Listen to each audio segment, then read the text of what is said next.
Olá, graça e paz a todos. Jesus não sabe o dia da sua vinda? Eu digo isso porque muitos irmãos ainda hoje pensam que Jesus não sabe o dia da sua vinda. Desde já, eu já peço para você se inscrever no nosso canal, caso não seja inscrito, e vamos para o estudo.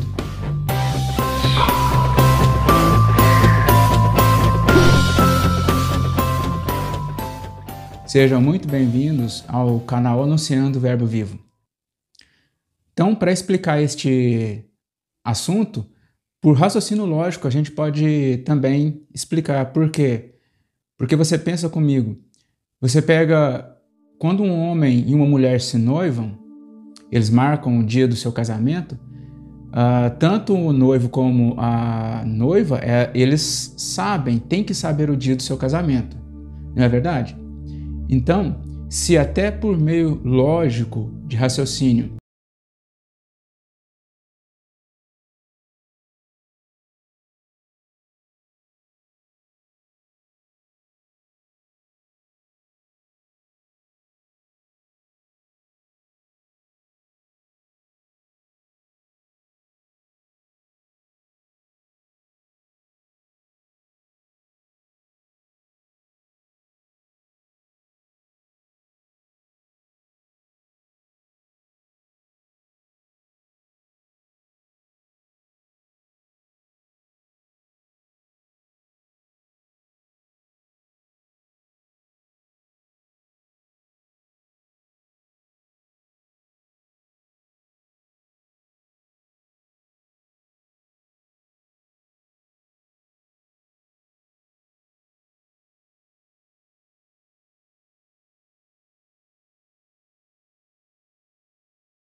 Jesus não quer, dá a entender que Jesus não quer que ninguém saiba, que só o Pai sabe.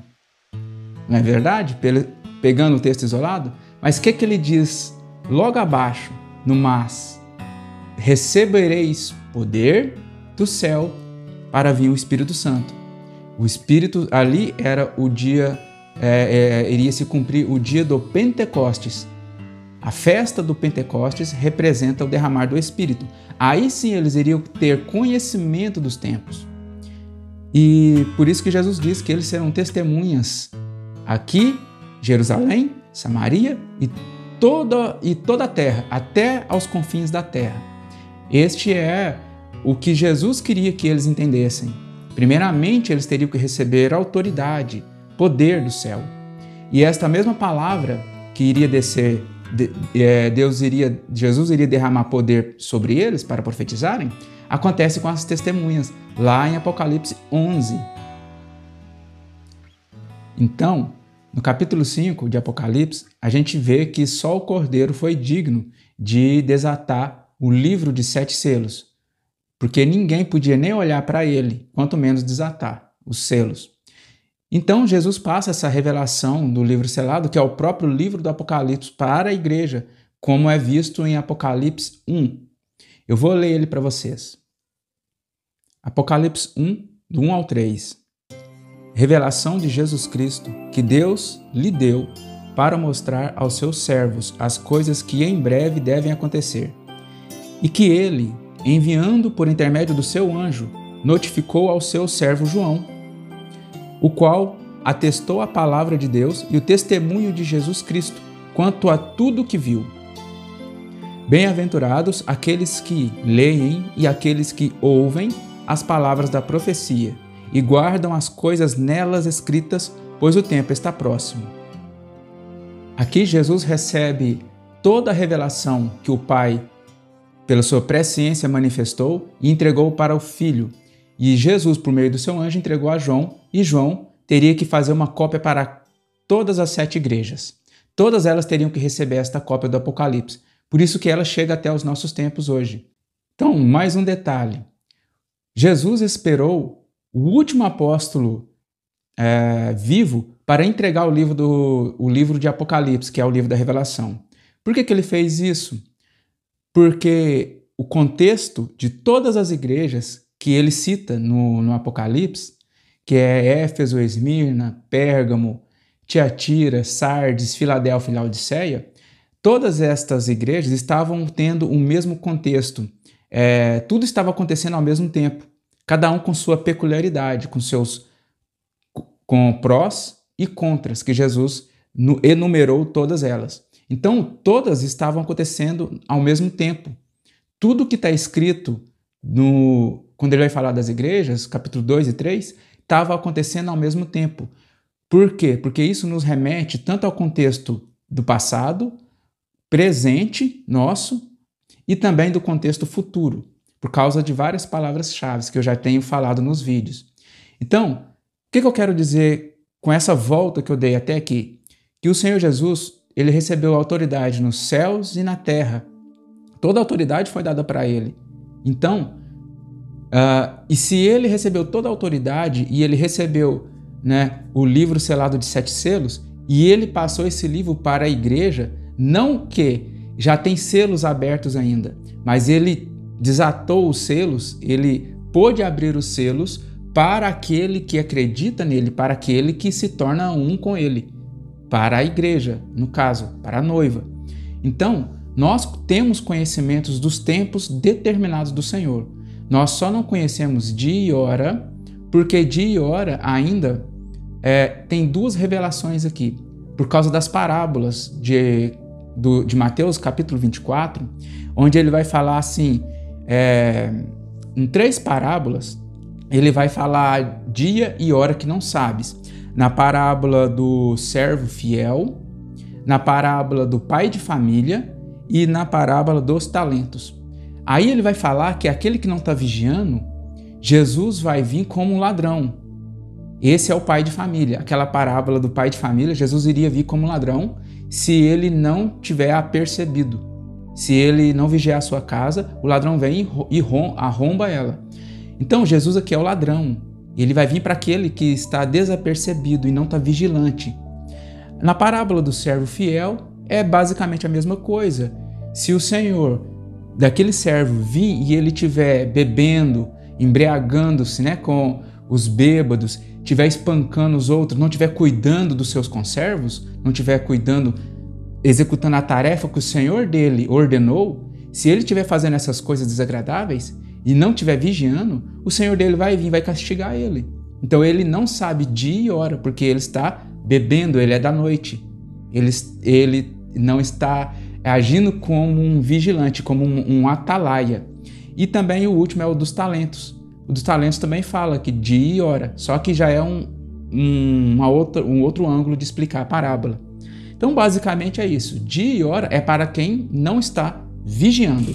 A igreja, quem está atento, né, quem é as virgens prudentes, vai conhecer.